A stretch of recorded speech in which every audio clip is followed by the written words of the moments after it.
She always looked calm on camera, sharp, polished, and totally in control. But what if everything you thought you knew about Dana Perino only scratched the surface? Most people recognize her from TV, sitting at a desk, confidently breaking down complex political stories.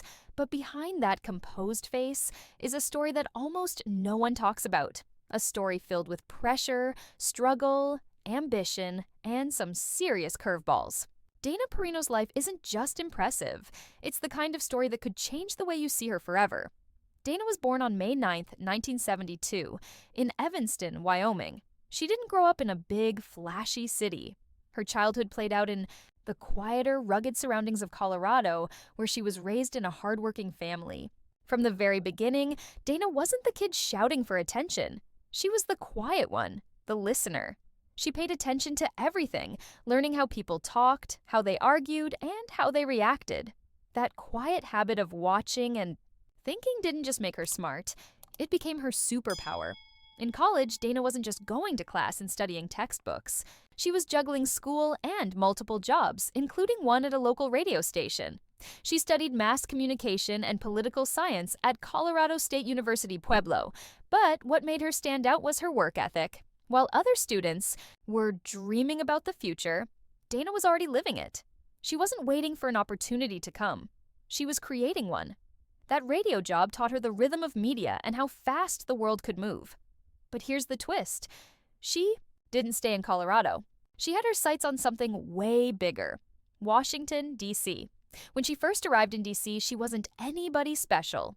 She didn't have powerful connections or a fancy title. She took on whatever job she could find, staff assistant, low-level work, long hours, and barely enough money to survive in a city built on power plays. Washington isn't kind to newcomers. It eats people alive.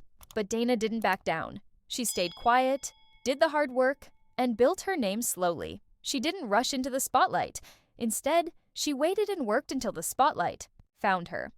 That moment came when she joined the Bush administration as deputy press secretary.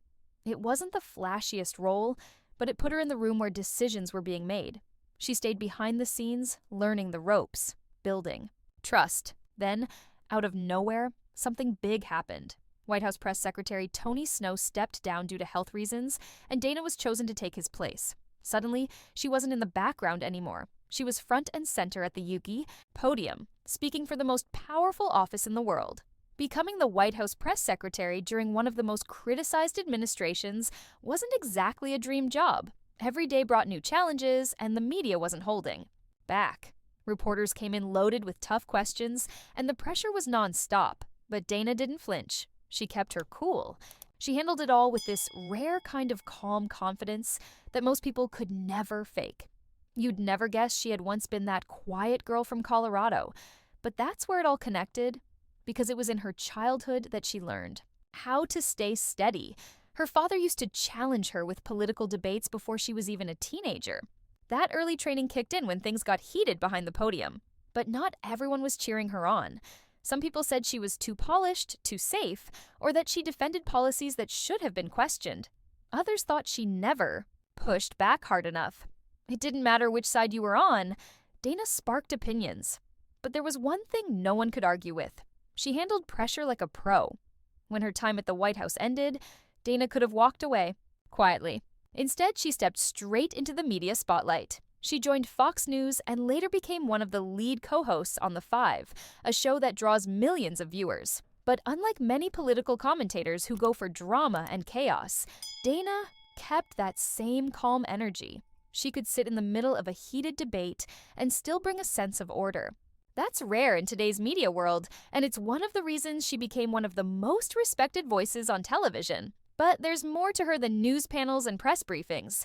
Dana is also an author, a mentor, and someone who spends time helping young women find their place in journalism and politics. She proves that being powerful doesn't mean being loud or aggressive. She's living proof that quiet strength can win in rooms where others scream just to be heard. There's something fascinating about how Dana Perino has managed to stay relevant in such a chaotic space. She went from barely making it in D.C. to becoming a key player in the media and political world. And even after all the pressure, the criticism, and the challenges, she never completely lost that calm, quiet observer inside her. It's almost Like she knew all along that patience would pay off. So now you've heard the other side of Dana Perino, the one that rarely makes headlines. The long hours, the struggles, the careful moves behind the scenes.